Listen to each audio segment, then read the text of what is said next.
vamos a avanzar aún más en nuestro estudio recorrido por el Nuevo Testamento. ¿Y cuál es la carta que tenemos ahora frente a nosotros? Primera de Pedro. Primera y segunda de Pedro. Y yo creo que nos va a tomar algunos meses porque no tenemos prisa, no vamos a correr así como que ya quiero acabar la Biblia para ya cerrar la iglesia, ¿no? No, a veces te dan ganas, no por otra cosa, sino porque es un gran trabajo, pero Dios te fortalece y te da ánimo. Oren por mí, me estoy sincerando con ustedes, pero Dios es bueno. Y la idea es acabar Apocalipsis y seguir con Génesis, Éxodo, Levítico y pues seguir estudiando la Biblia, ¿no? Verso a verso, y que Dios nos permita darle todas las vueltas que le podamos dar a la Biblia, estudiándola en domingo, en familia. Primera de Pedro 1, yo soy Pedro. Así he titulado esta enseñanza, así que ponle Raúl es Pedro. Hashtag yo soy Pedro, ¿no? Ahí si quieres tuitear o escribir en tus redes, o todos somos Pedro. Eso es lo que vamos a observar, porque pues él es el autor de la primera carta de Pedro. De hecho, en el 1:1 comienza la carta diciendo ¿cómo? Pedro, ¿no?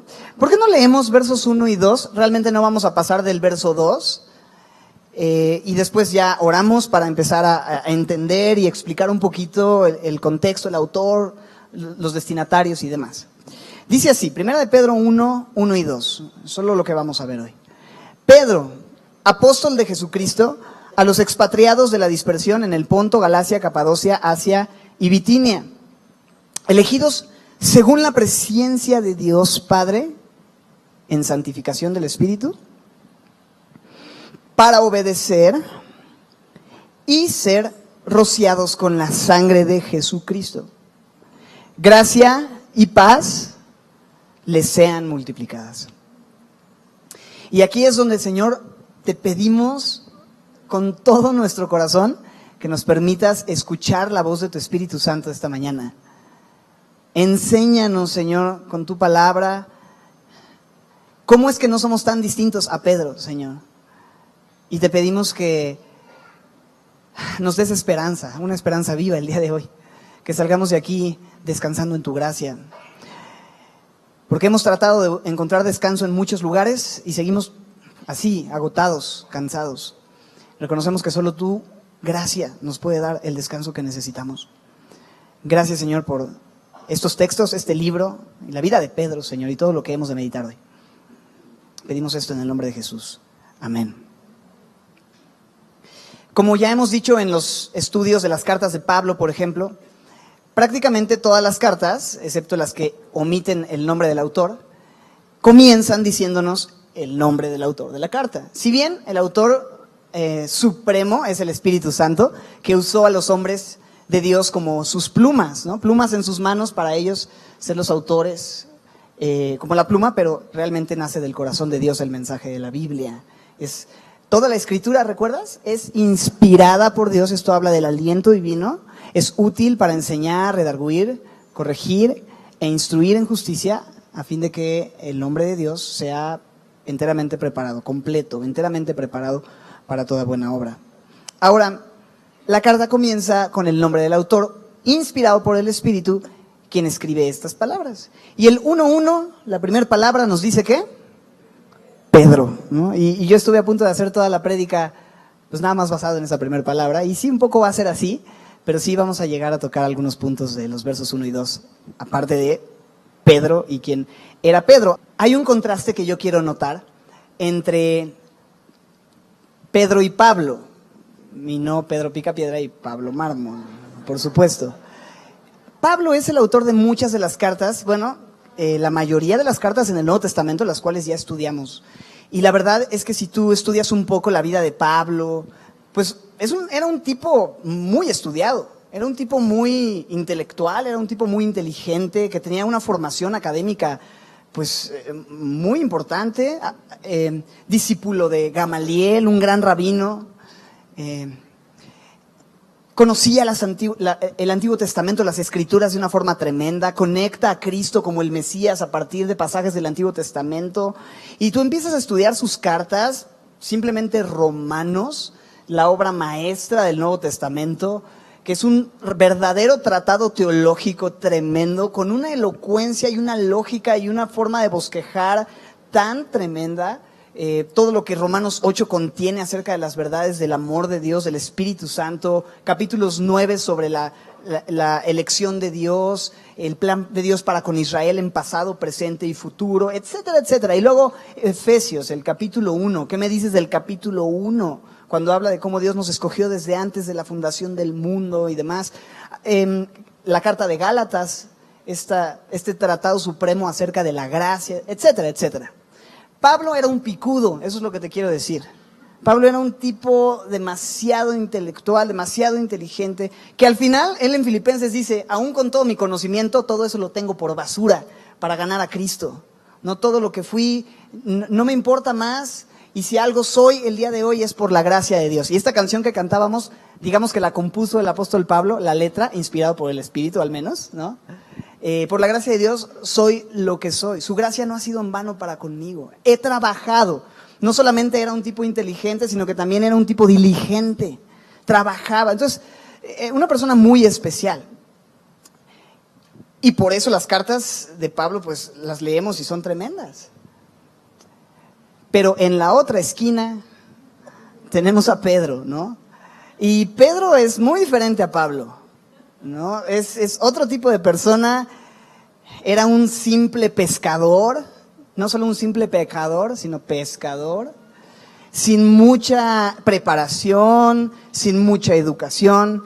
Y si tú has leído la Biblia, sabes que es un personajazo. O sea, Pedro es un verdadero personaje.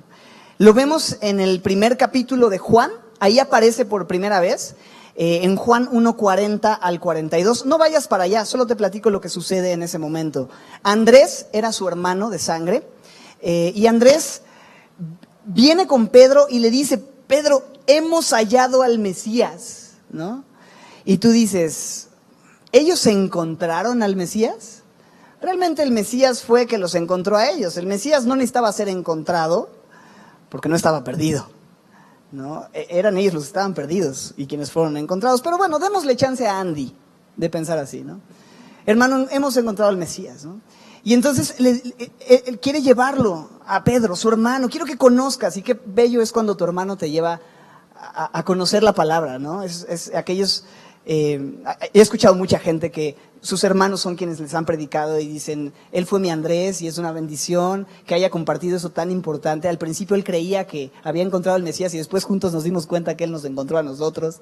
Y es algo padre. Entonces viene con su hermano, o por su hermano lo lleva, y antes de que Andrés pudiera presentarle a Jesús, como de mucho gusto, mira, Pedro, te presento a Jesús, Jesús te presento a Pedro. Apenas va llegando Pedro y Jesús lo interrumpe antes de que pudiera hablar y le dice, tú eres Simón, hijo de Jonás. Por supuesto, su nombre Pedro es el nombre que Jesús le cambió. Dice, tú eres Simón, porque ese es su primer nombre, hijo de Jonás.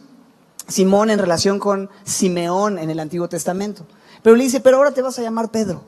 Y le da una nueva identidad. Le da un nuevo nombre. Y dice, tú vas a ser Pedro ahora. Y yo creo que Simón ni había hablado. Y entonces Jesús le cambia el nombre. Jesús ya lo conocía antes de que se lo pudieran presentar. Él sabía perfectamente quién era ese pescador, pecador, intenso, hablanchín, boca suelta, que en ese momento estaba conociendo. Y aún así, con mucho amor, lo recibe, le pone un nombre nuevo. Y empieza a hacer muchas cosas. Empieza a ver muchos de los milagros de Jesús, escuchar muchas de sus enseñanzas, pero todavía sin haberle conocido como su Salvador. Todavía no había tenido una revelación, yo creo, completa. Simplemente como que me lo presentaron, me cambió el nombre, me cayó bien y hace unos milagros muy locos. Y enseña cosas muy padres, ¿no? Pero pues vamos a seguirlo. Y estuvo por un tiempo así, hasta que en Lucas capítulo 5 algo sucede. Uno de los momentos en los que Jesús le pide su barca a Pedro, que era un pescador, usa esta barca como una especie de plataforma o de púlpito, si tú quieres, para subirse a la barca, separarla un poco de la orilla, dar una tremenda enseñanza, la gente escucha la palabra, terminando la palabra, Jesús le dice a Pedro, oye, gracias por prestarme tu barca, ¿podrías ahora echar tu barca boga mar adentro? Entra al mar y pesca de nuevo. Y Pedro resulta que había estado pescando toda la noche y no había pescado más que un resfriado. Entra al mar y dice, mira, toda la noche hemos estado pescando. Yo aquí soy el experto porque soy pescador. Tú, carpinterito, predicas muy bonito, pero pues deberías mejor dedicarte a eso, ¿no? Pero ¿sabes qué? Si tú lo dices, te he visto hacer algunos milagros, pues en tu palabra echaré la red.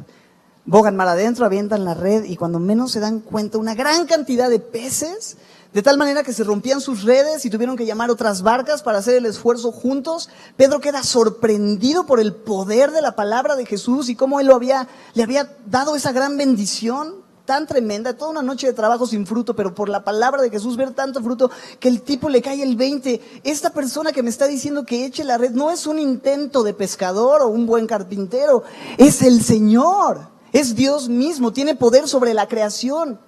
Y Él hizo a todos los peces venir y me dio toda esta gran bendición. Le cae el 20 y en el 5:8, Lucas 5:8, dice que cayó de rodillas al ver esto ante Jesús y le dijo, apártate de mí, Señor, porque soy hombre pecador.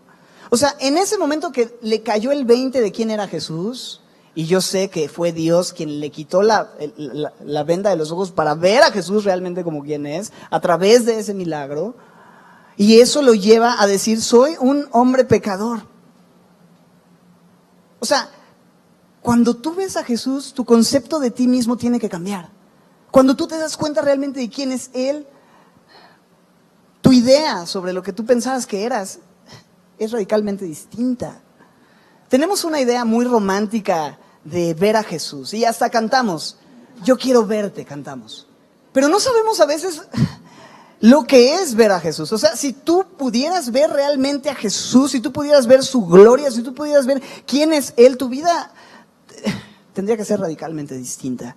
Tu concepto de quién eres tú es como, ese eres tú, un Dios que provee, un Dios generoso, un Dios bueno, un Dios paciente. ¿Cómo es que todo este tiempo has sido tan paciente conmigo? Y a pesar de que yo te cuestiono y digo, tú no sabes lo que estás haciendo, de repente me sorprendes y soy un pecador, Señor. No merezco nada. Y me encanta que la respuesta de Jesús no es, pues sí, eres un pecador, así es que aléjate, chusma, chusma, ¿no? Vete, aléjate. Sino que Jesús, y tampoco le dice, no, Pedro, tú no eres un pecador, tú eres un campeón. Nunca cambies, vales 1000. No, simplemente,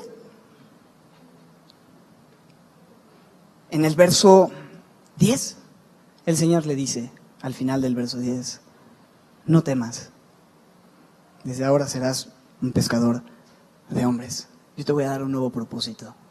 O sea, no se trata de ti, de si eres o no eres, o qué eres, porque no importa. Importa que yo te haré un pescador de hombres. Importa mi obra en tu vida. No importa tu incapacidad o tu capacidad.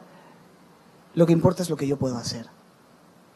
Y eso es maravilloso porque eso cambió el propósito radicalmente de su vida. Y a partir de ahí todo empezó a suceder. Y hay muchas escenas y hay muchos momentos en la vida de Pedro y experiencias únicas que vivió con el Señor. Pero quizá Pedro, bueno, en el verso 11, antes de hablar de otra historia o de otro momento en la vida de Pedro, dice que dejándolo todo le siguieron.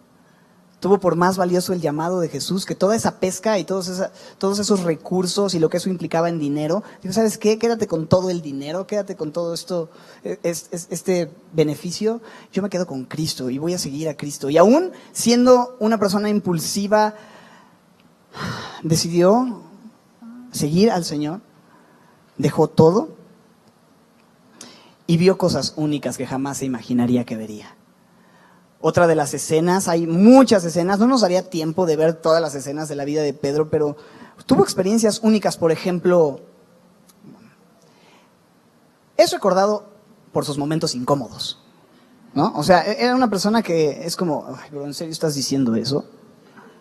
Y es por eso digo, yo soy Pedro, porque yo siempre así que algo está sucediendo de Dios, yo de repente abro mi boca y entonces así de, ¿qué onda con este cuate, no?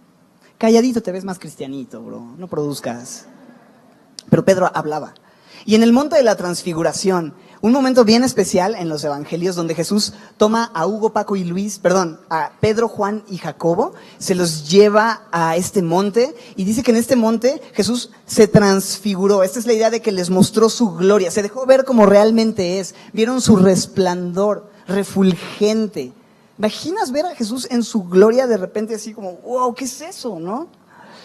Y Pedro está emocionadísimo porque dice que se aparecieron también Moisés, Elías, que hablaban con Jesús. Quizá tendrían alguna conversación así súper loca, no sé qué estarían platicando, pero Pedro está así súper emocionado con Juan, con Jacobo, y de repente dice, Señor, ¿por qué no hacemos 3 enramadas, una para cada uno de ustedes, y nos quedamos a vivir aquí? Y es así como una voz del cielo lo interrumpe y le dice, este es mi hijo amado en quien tengo complacencia, a él escucha. En otras palabras, no produzcas.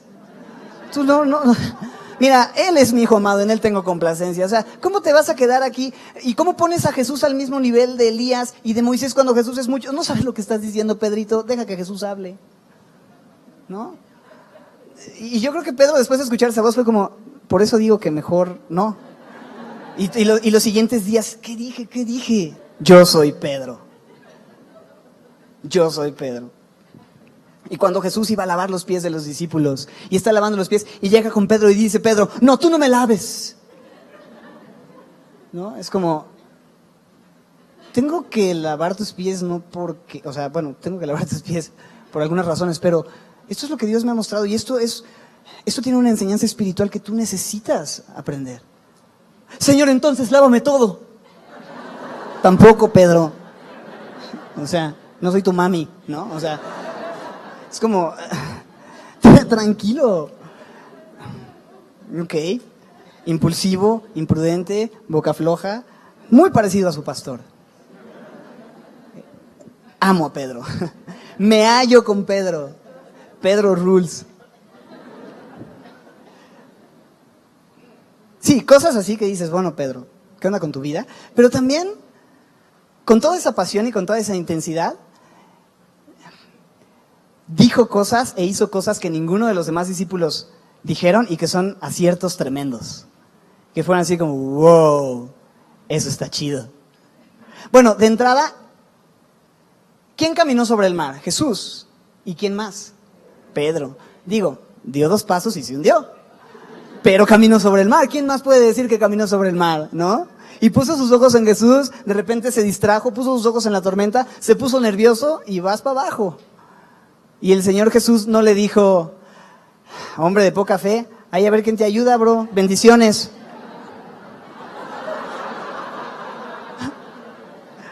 Sino que, lo sacó, ¿no? Y antes de que Pedro siquiera pudiera decir, o sea, porque Pedro simplemente dice, Señor, sálvame, pum, rápido, una oración corta y Jesús la responde, vámonos. Dios también contesta oraciones cortas. A veces no tienes más tiempo de hacer una oración y Él es fiel y te saca del momento. Y así el Señor Jesús, ¿no? Ese es Pedro, pero caminó sobre el mar. ¿Y qué me dices de declaraciones como cuando Jesús les confronta a sus discípulos y les dice, ya todo el mundo se está yendo, ustedes también se quieren ir? Y Pedro voltea y dice, Señor, ¿a quién iremos? Tú eres el único que tiene palabras de vida eterna. ¿A dónde vamos a ir? Es el único que habla así. Es el único que nos ha dado esperanza. O sea, eso es todo lo que implica. Tú tienes las palabras que nosotros necesitamos escuchar. Y es así como, wow, chido, Pedro.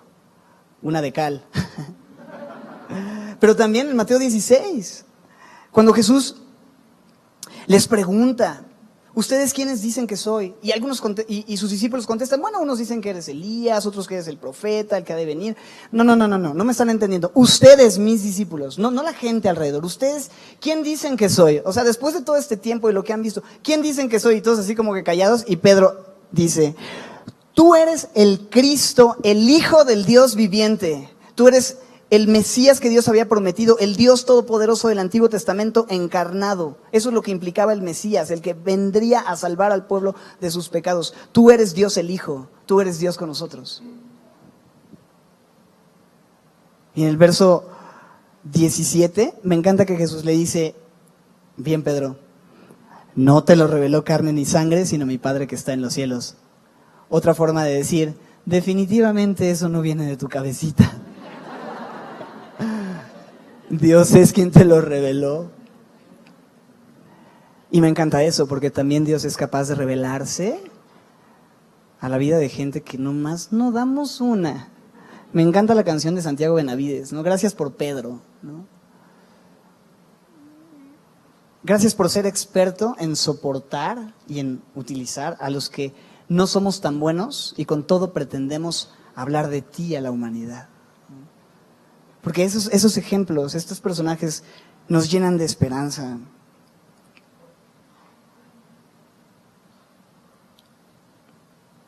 ¿Qué otro pasaje es clásico en la vida de Pedro? Tiene 3 volúmenes, un clásico. Negación 1, negación 2 y negación 3 de Pedro a Jesús. Es un clásico, es recordado mucho por eso, ¿no? Su confianza de decir, Señor, yo jamás te negaría, tú y yo somos así,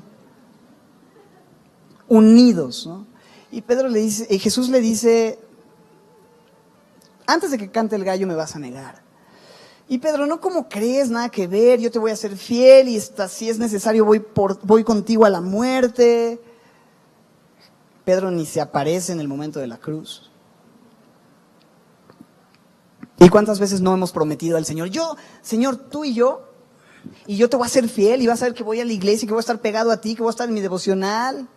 ¿Y cómo les fue este año con sus propósitos espirituales de Año Nuevo?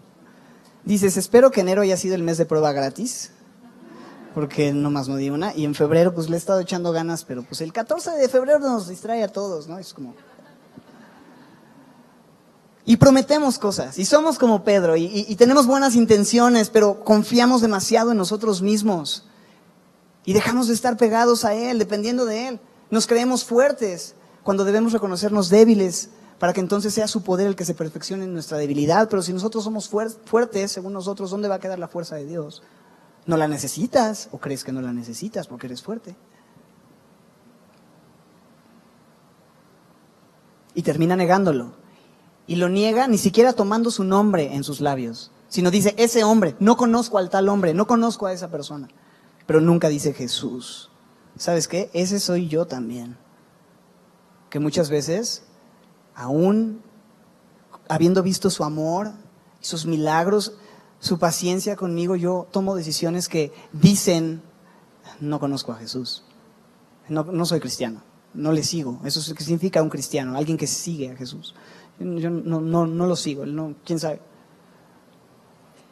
Pero ¿sabes qué me da consuelo? Que no solamente soy Pedro, sino que Jesús es Jesús.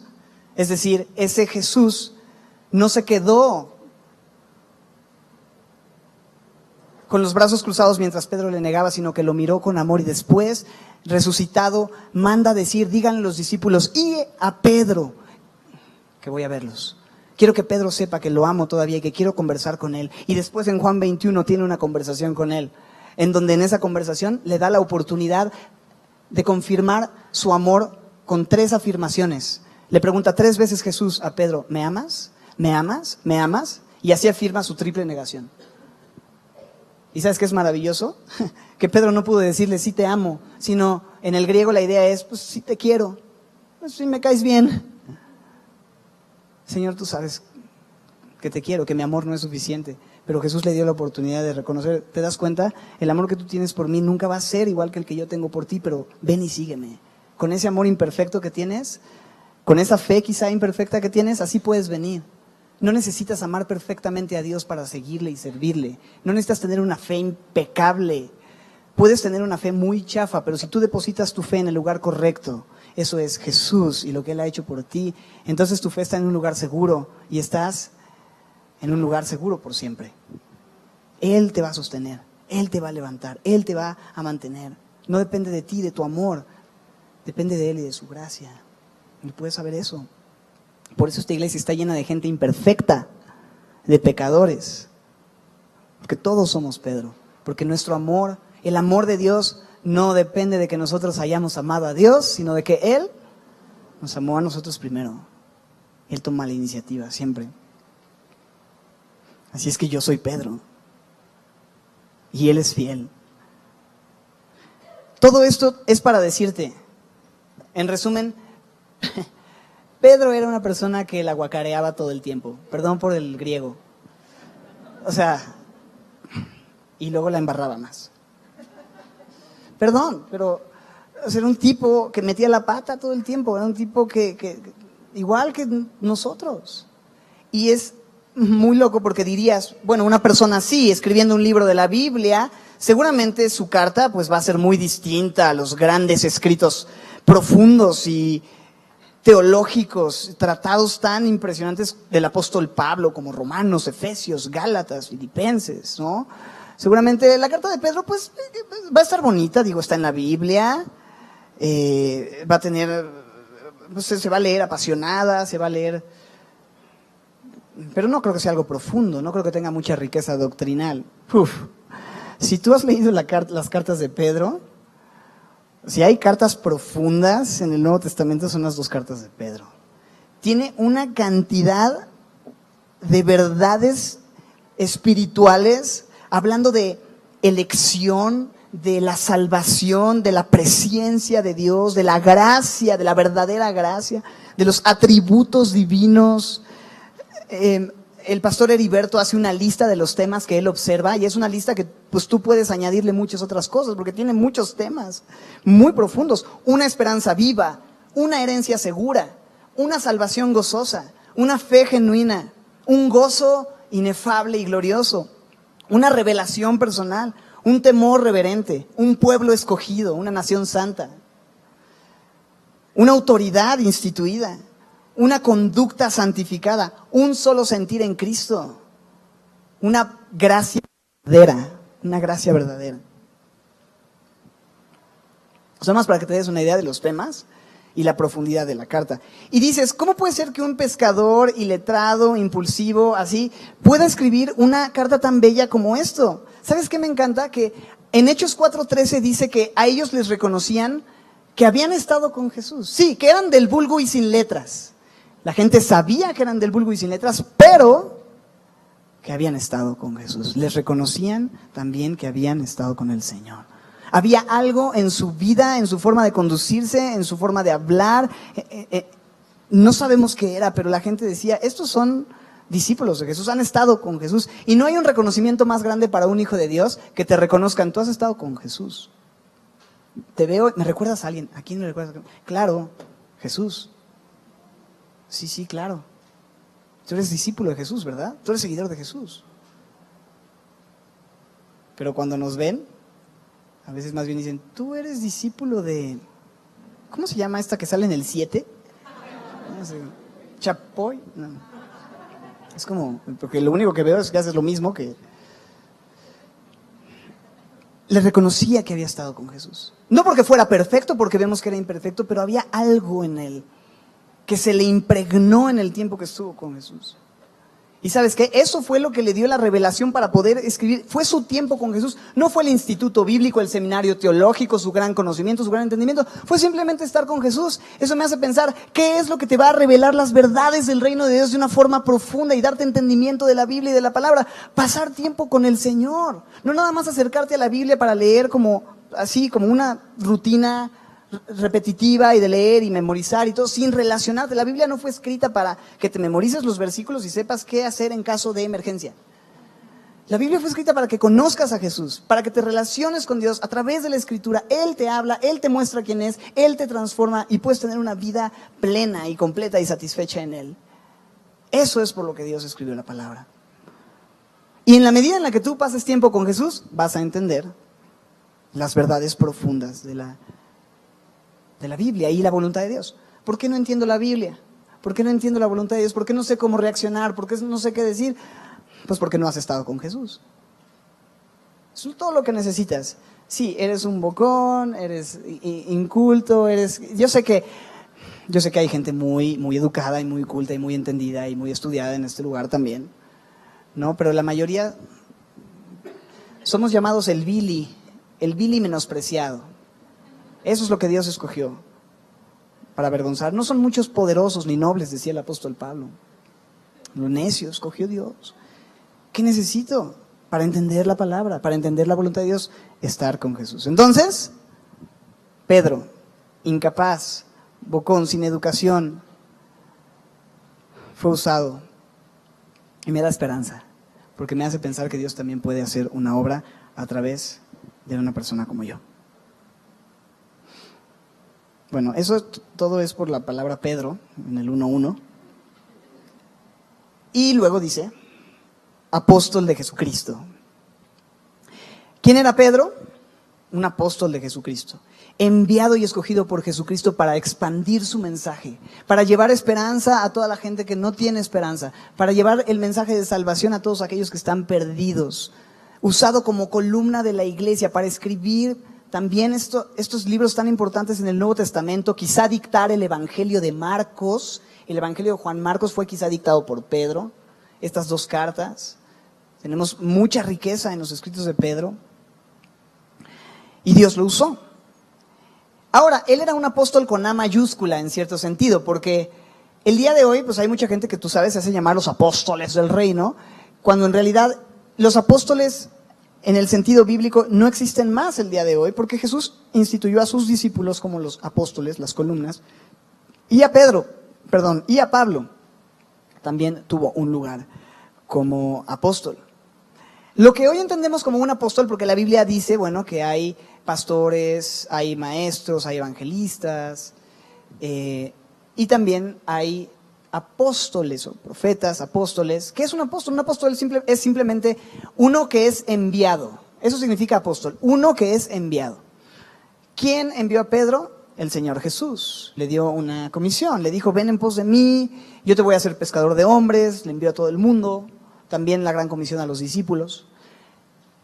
Pero él es apóstol con A mayúscula. Los demás que son enviados, o mejor dicho, somos enviados, no somos enviados directamente de Jesús en ese sentido como una aparición personal de Jesús, sino el Espíritu Santo nos ha inquietado y nos ha mostrado que tenemos que salir al mundo, somos enviados, vayan, prediquen. El Espíritu Santo nos lleva a eso. Entonces, muy sencillo, el apóstol del Padre, aquel que fue enviado del Padre, ¿quién fue? Jesús, él fue enviado por el Padre. Jesús tenía sus 12 apóstoles que fueron los apóstoles del Nuevo Testamento, quienes escribieron gran parte del Nuevo Testamento y pusieron el fundamento sobre el cual está puesta la iglesia, que es Jesús y el fundamento de los apóstoles. Y el Espíritu Santo también tiene sus apóstoles, todos aquellos que él envía para hacer el trabajo. Entonces, Pedro es enviado de Jesucristo. ¿Para qué escribe la carta? Él dice, yo soy un apóstol, va a empezar a escribir una carta. ¿Cuál es el propósito de esta carta? Bueno, el propósito de esta carta tiene que ver con animar, en 2 de Pedro 3, ahí está el propósito. Y tú dices, pero estamos estudiando 1 de Pedro. Bueno, en el segundo libro nos dice el propósito de las 2 cartas, 3:1. Dice Pedro, amados, esta es la segunda carta que les escribo. Y en ambas cartas, ¿qué dice? Despierto con exhortación vuestro limpio entendimiento. Así como un día escuché al gallo y me despertó y me di cuenta que había negado a Jesús, yo quiero ser ese gallo que los despierte y les haga tener memoria de las palabras que antes se les han sido dichas. Quiero despertarlos a ustedes también. Y quiero recordarles cómo vivir en este mundo y sí, quiero darles una esperanza viva. Quiero hablarles de una esperanza viva. Ese es el tema, digamos, central y general de la carta. Ustedes tienen esperanza en medio de un mundo que es hostil al evangelio, que persigue a los hijos de Dios. Este tema de la persecución de los hijos de Dios es un tema que se va a estar repitiendo mucho en la carta. La carta también habla de los padecimientos de un cristiano, los padecimientos de Jesús, y cómo él dejó ejemplo para que sigamos sus pisadas. Es una carta que también habla de cosas muy prácticas, ¿no? En la vida de la familia, esposos, esposas, en la vida de un empleado, tus jefes, pero sí habla mucho también de padecimientos. Entonces tiene doctrina profunda, temas como presciencia, elección, tiene también temas prácticos, es muy contundente y muy conciso porque pues era pescador y no se anda con muchos rodeos, o sea, ama a tu esposa, trátala como un vaso frágil. ¿No? Mujeres, ganen a sus esposos sin palabra con una conducta casta y respetuosa. Ustedes, empleados, obedezcan a sus jefes, no solamente los que son buena onda, sino los que son gandallas. Ese en el griego es otra palabra, pero sí dice algo como los que son gruñones, ¿no? O sea, es muy práctico, es muy directo. Pero también les recuerda, no se sorprendan de las pruebas que hay. Vivan con esperanza en este mundo porque al final, mira cómo les llama a los remitentes o a los receptores de la carta en el verso 1. Este es Pedro escribiendo a los expatriados de la dispersión en el Ponto, Galacia, Capadocia, Asia y Bitinia. Y está escribiendo a expatriados. Por supuesto, esta palabra se usaba para hablar de aquellos judíos que fueron dispersados por todo el mundo, o por todo el mundo antiguo, por lo menos, cuando Babilonia vino a conquistarles, ¿no? a imponer el imperio sobre ellos. Y se les llamaba expatriados. Pero aquí él está usando esta palabra. Ellos son los que reciben el mensaje. Ellos son los que reciben la carta, los expatriados. Y les dice, ustedes no son de este mundo. Un expatriado es alguien pues que vivía en un lugar y tiene que moverse y salir de ese lugar por diferentes razones. Simplemente es una persona que la ciudadanía que tiene no es el lugar donde habita. ¿Te hace recordar algo? Dice Filipenses que nuestra ciudadanía está en los cielos. Entonces, Pedro constantemente está diciendo, tú eres un expatriado, tú eres un peregrino. Verso 17, capítulo 1, dice, vivan con respeto de Dios todo el tiempo que estén como peregrinos en este mundo. En el verso 11, 2:11, Pedro 2:11, les ruego como a extranjeros y peregrinos que se abstengan de los deseos carnales que batallan contra el alma. Son extranjeros y peregrinos. O sea, una y otra vez es como, este poco tiempo que estés en la tierra, vas a vivir tribulación. Ustedes son expatriados, la están pasando difícil, van a tener problemas, pero ¿sabes algo? Tenemos una esperanza viva. Nuestra esperanza no está en que nuestros problemas se terminen aquí y ahora, sino en la salvación que nos está reservada. En la herencia, eso es la próxima semana, la herencia que tenemos incorruptible, incontaminada, inmarcesible, reservada con tu nombre eterna en los cielos. Esa es tu esperanza, no recibir aquí y ahora tu tierra. Y me hace recordar en Hebreos aquellos que no recibieron lo prometido, lo saludaron de lejos, porque sabían que no eran de este mundo, tenían sus ojos puestos en el galardón. Entonces te va a llevar a poner tus ojos en lo eterno, te va a recordar quién eres, te va a recordar por qué estás aquí, cómo vivir mientras estás aquí y cómo enfrentar las aflicciones mientras estás aquí. Pero todo eso tiene como fundamento la verdadera gracia, porque Pedro dice, si no fuera por esa gracia, yo ya me hubiera ahogado, yo no estaría escribiendo esta carta. Literalmente me hubiera ahogado, no estaría escribiendo esta carta, no podría yo escribir un párrafo con sentido siendo del vulgo y sin letras, pero Dios me ha llenado su espíritu para poder escribir esta carta. Entonces, la verdadera gracia. Los remitentes, expatriados. ¿Dónde estaban estos expatriados? En Asia Menor, Ponto, Galacia, Capadocia, Asia y Bitinia. ¿Será que esta carta se limita solo para esas iglesias, las cuales recibían la carta de Pedro y la llevaban a la siguiente iglesia de Galacia, y los de Galacia leían y la llevaban a Capadocia, los de Capadocia leían y la llevaban a Asia y luego a Bitinia? Y hasta ahí llegó. Esta carta no se limita solamente a estos expatriados. Esta carta también es para los semillosos. Ponto, Galacia, Capadocia, Asia, Bitinia, Tlanepantlinia. El Espíritu Santo nos tenía en mente en el tiempo en el que inspira esta carta, también a nosotros. Expatriados, pero no solo expatriados. Checa el verso 2, bro, y no me va a dar tiempo de desarrollarlo. Lo vamos a dejar para la otra semana con calma, pero nada más vamos a observar. ¿Quiénes son estos expatriados? ¿Quiénes somos, mejor dicho, estos expatriados, extranjeros, peregrinos, ciudadanos de los cielos viviendo en la tierra? Dicho sea de paso, si esta no es tu casa, si esta no es nuestra casa, ¿por qué tantas veces estamos tan aferrados a las cosas terrenales, tan amarrados a lo temporal, amando las cosas de este mundo, como si fuera todo lo que existe para nosotros? No somos de este mundo. Vivamos como ciudadanos del reino.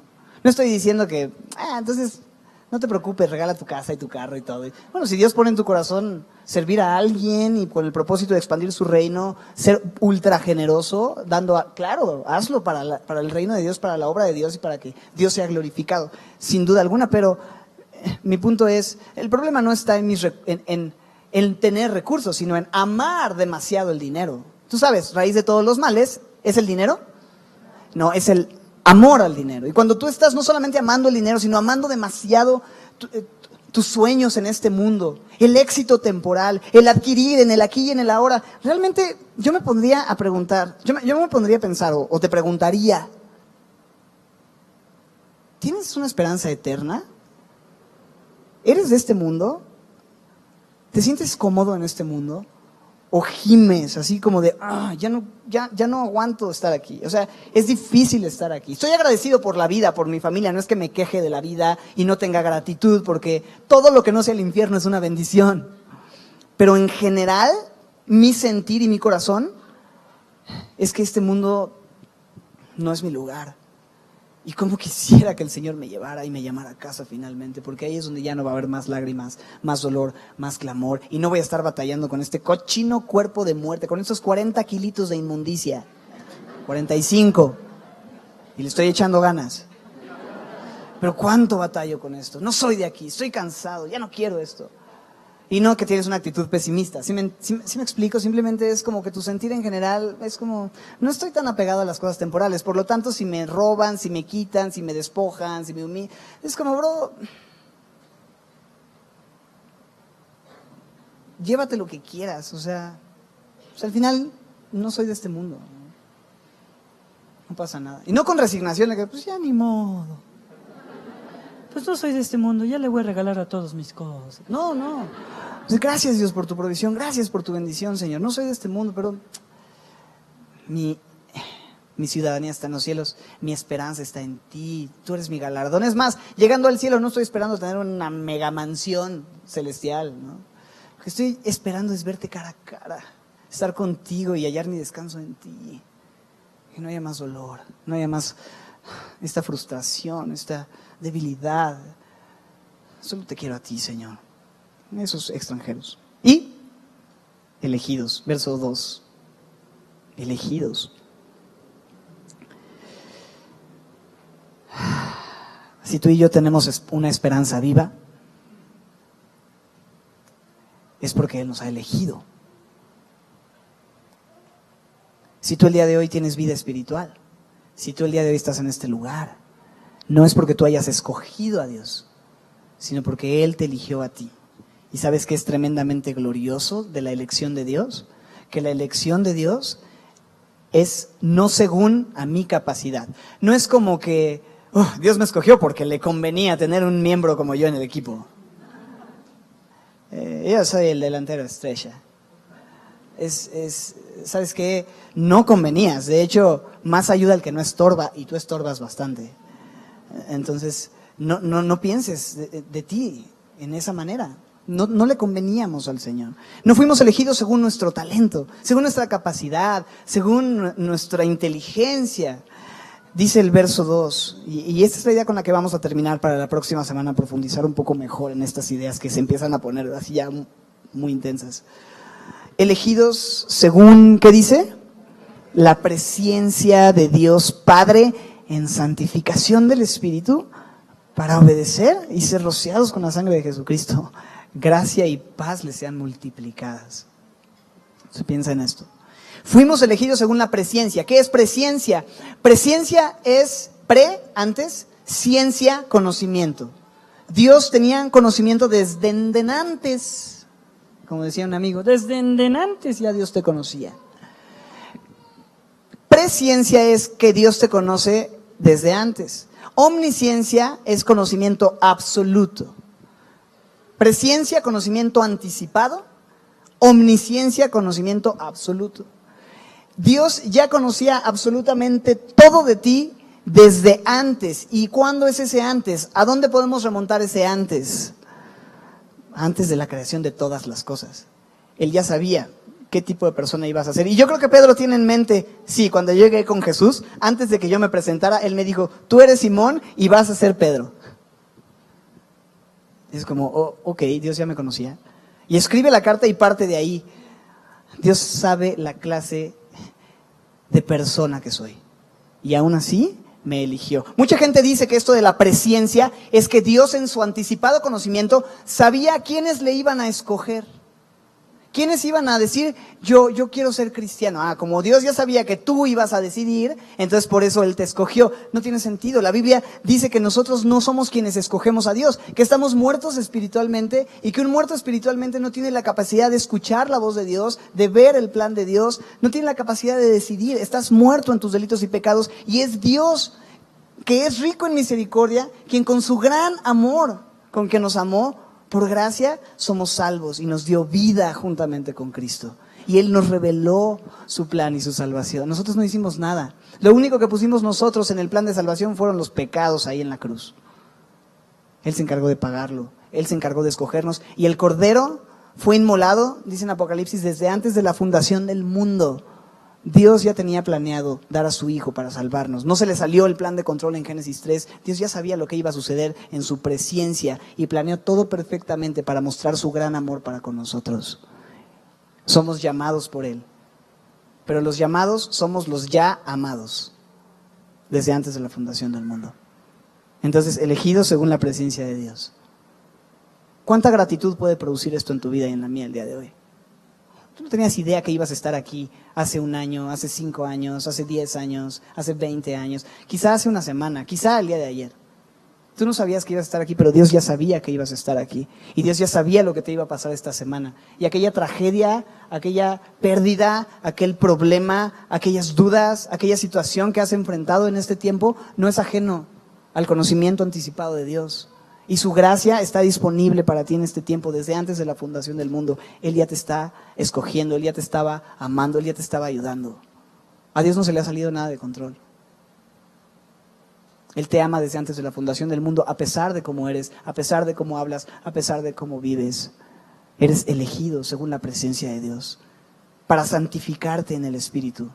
Esto es, para apartarte para Él, para que ya no vivas como viven todos, sino que seas suyo. Y vas a ser santificado, esto es, limpiado y hecho a la imagen de Jesús. ¿Por tu fuerza? No, sino por el Espíritu, dice ahí, en santificación de el que le echa ganas. ¿Santificación de quién? Del Espíritu. Para entonces sí poder obedecer y ser rociados con la sangre de Jesucristo.